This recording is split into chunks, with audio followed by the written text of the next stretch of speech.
After a marvelous French introduction, I was now flying to Germany to pursue my work on the European luxury brands. I was expecting great things from the upcoming meetings. This leg of the journey was a promising one, as I was about to meet my esteemed counterpart at Porsche. My name is Frank Jung, and I'm responsible here at the Porsche AG for the corporate archive and the car collection. The archive is kind of the memory of the brand, the memory of Porsche.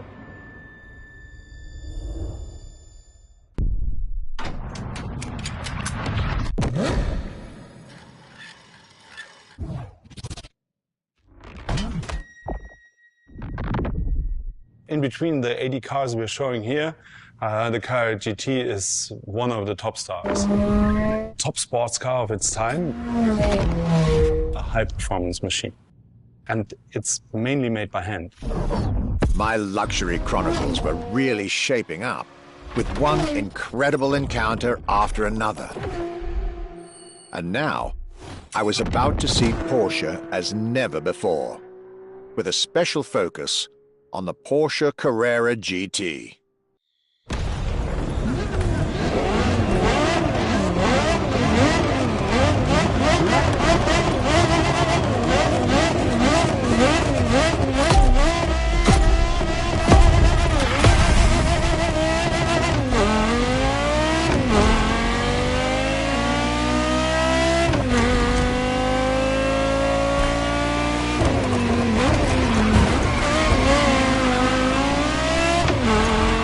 Talking about German luxury cars without talking about Porsche would be nonsense. It is one of the names that belongs in the pantheon of luxury car culture.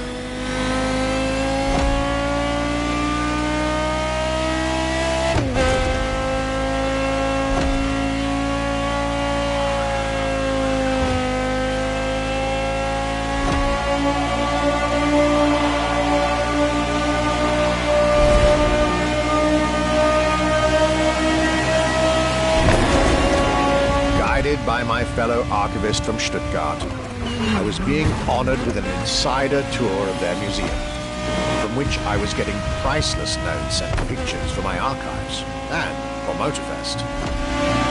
Among all the jewels that surrounded us, the Carrera GT took a special place in our day. A car born from a streak of Porsche victories, made to compete with the greatest. Top sports car in the 2000s. Dare I say, one of the top sports cars of all time.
What a car! I couldn't have dreamed of a better way to start my trip in Germany.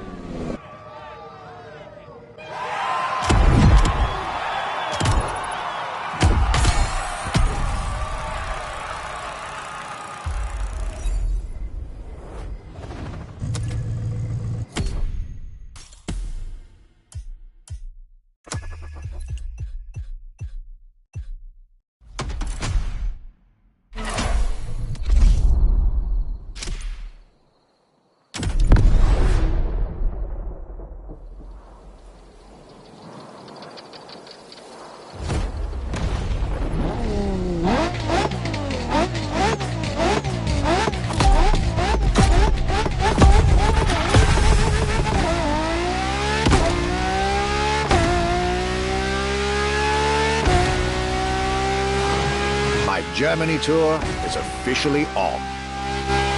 After an incredible first stop in Stuttgart, I had the distinct pleasure of spending a day with Apollo Automobile and an absolute marvel of a car, the Apollo Project Evo.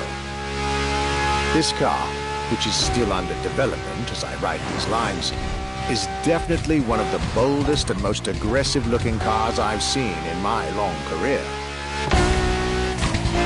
The active aerodynamics, the fins, that rear spoiler, and X-Light signature, everything in this car's design screams, you're getting eaten alive.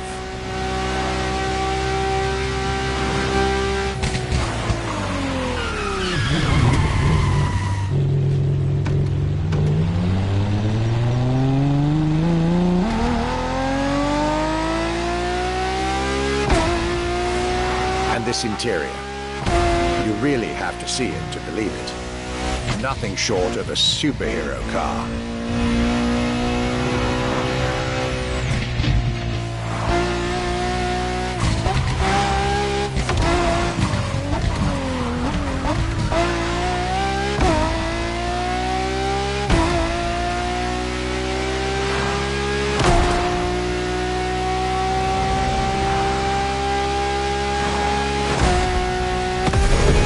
There's only one existing prototype at the moment, the one I just got the chance to discover.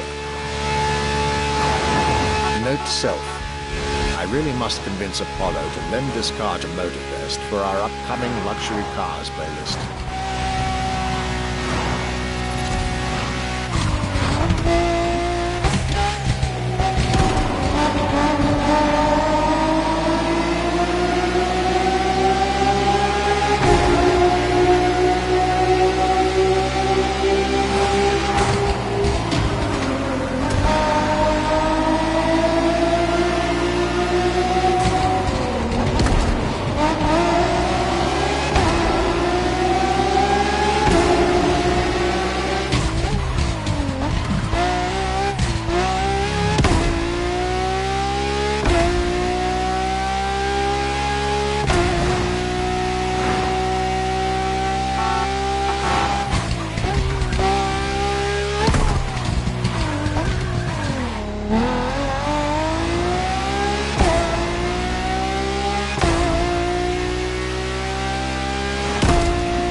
Luxury is elegance, fine materials, and high-precision craftsmanship.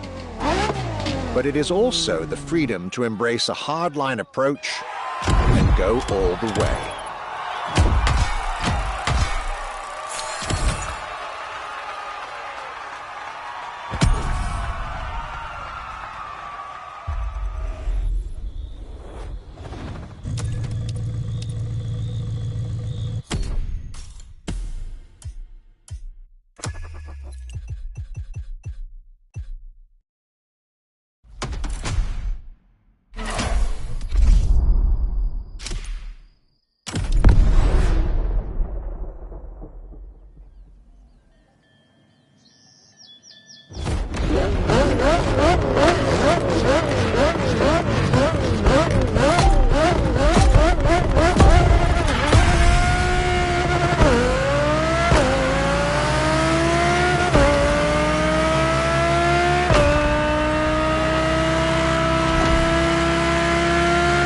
trip was getting me to dig even deeper into German car culture.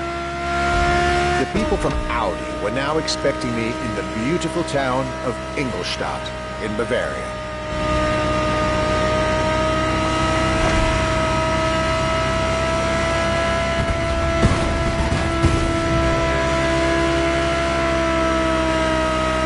The car that they had prepared for me, and the one you driver should be driving when you get these notes, was a great surprise and a great addition to our luxury vehicle experience. The 2020 Audi R8 LMS GT2.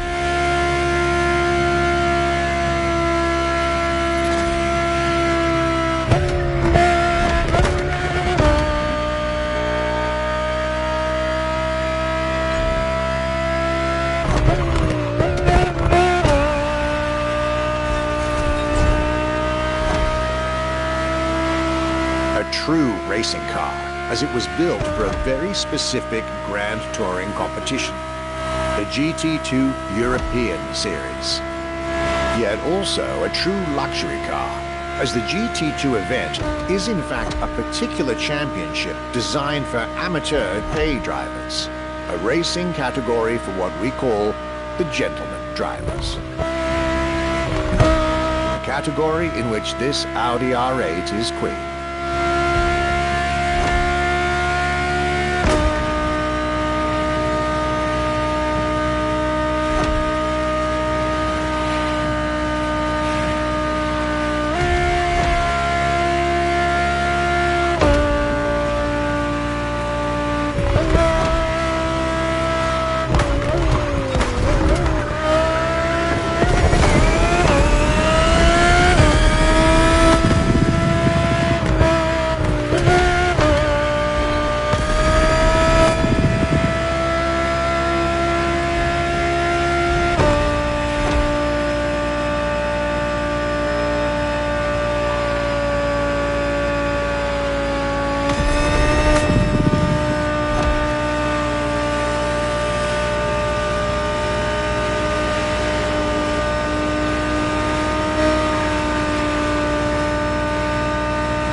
R8 LMS GT2, a car that was first introduced at Goodwood's Festival of Speed.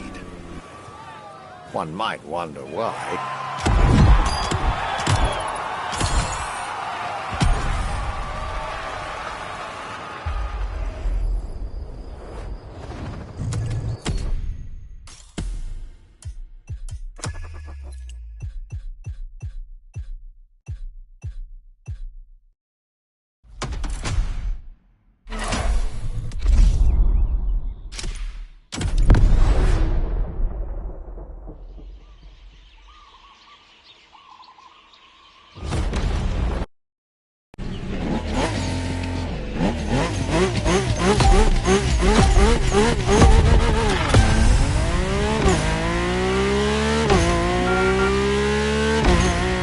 my last day in Germany led me to Mercedes for yet another thrilling ride.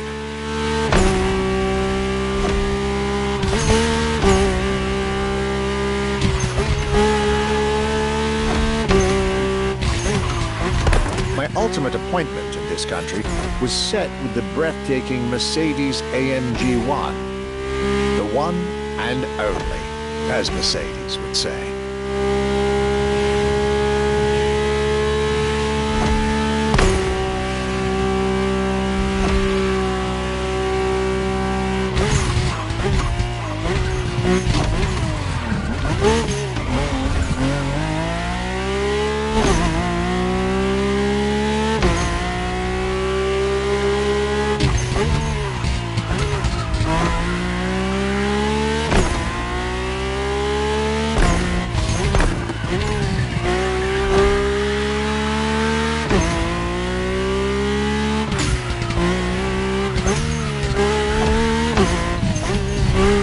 Like all the German machines I had the pleasure to admire over the course of my trip, the Mercedes AMG 1 was indubitably on the powerful side. That's an understatement, as the 1 was built from the dream of bringing Formula One technology to the road. A dream that was meant to come true.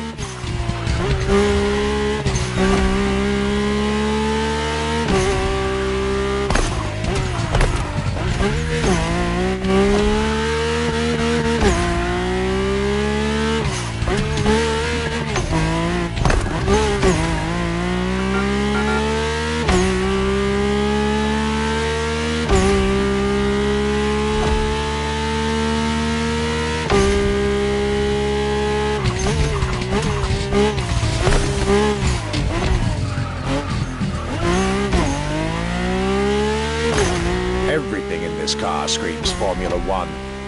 Powertrain, materials, interior, and I believe world champion Lewis Hamilton himself helped Mercedes in the development of this car.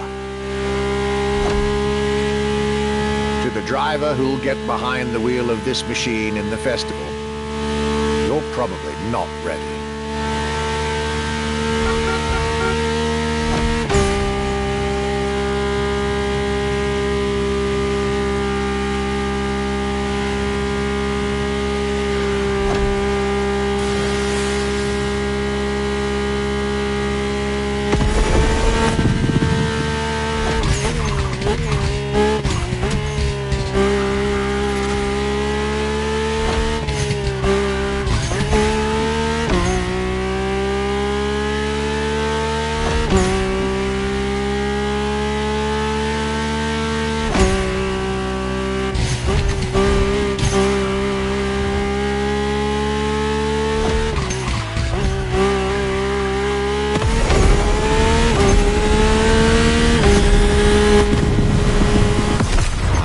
Trip was ending wonderfully with this Mercedes AMG 1. I was content and ready to move on to the last part of my trip.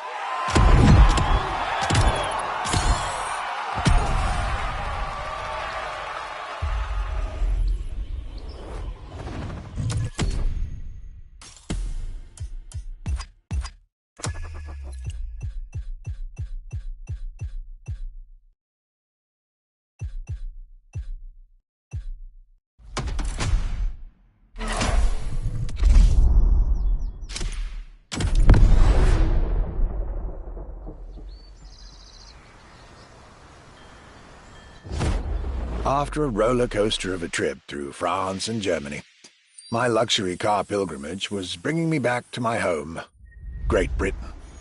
My first encounter alone was enough to justify the trip, as I was about to meet yet another fascinating individual. My name's Stuart Wood. I'm Chief Engineer at Triumph.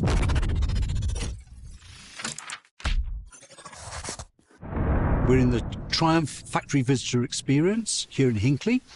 It's a great display of motorbikes. If I had to pick just one bike, it's going to have to be the Rocket 3. It's got high performance, very high capability, high specification, really stunning looks. It really is phenomenal. A delightful meeting that would be followed by other great surprises from my homeland. My European journey was slowly coming to an end. Yet I still had so much to see to complete my luxury chronicles. Starting with a keenly anticipated stop in Hinckley. We pay a lot of attention to the detail and how well the bike works.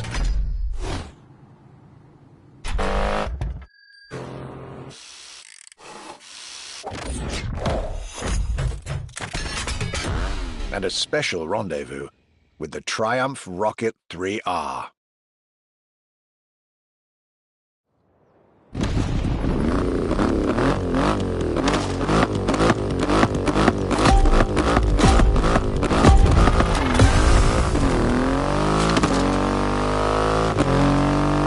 Cloudy grey skies and damp asphalt. I was back home, no doubt. And I couldn't be happier.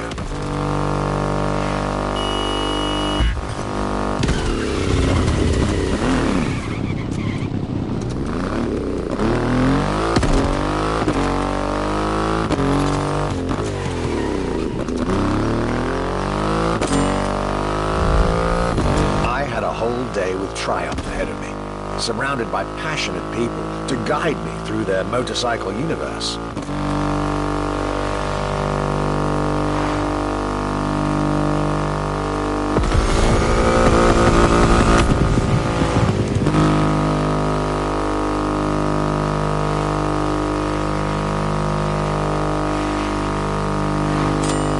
Stuart Wood, concept engineer, had shared with me everything you could ever want to know about Triumph.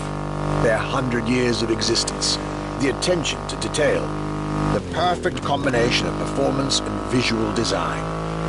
Fascinating.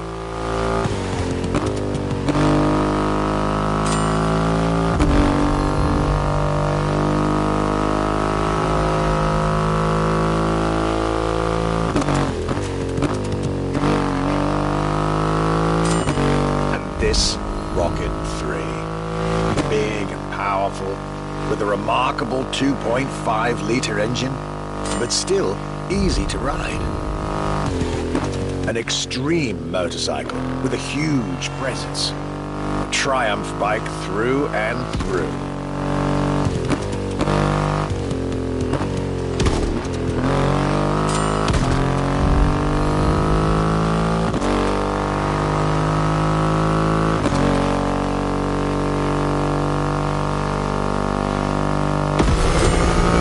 Craftsmanship, style, the passion of a whole biker community.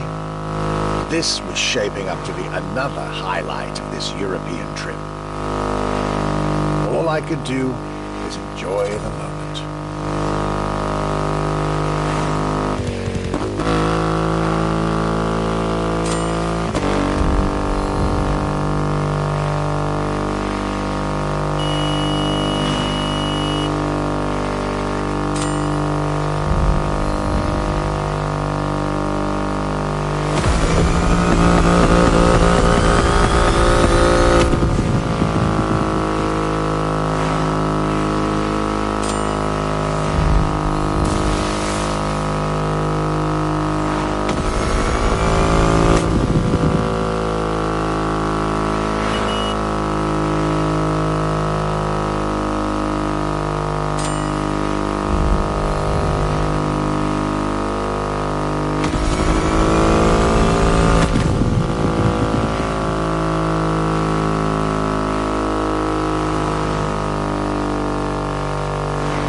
Performance has never looked as good as it does on a Triumph.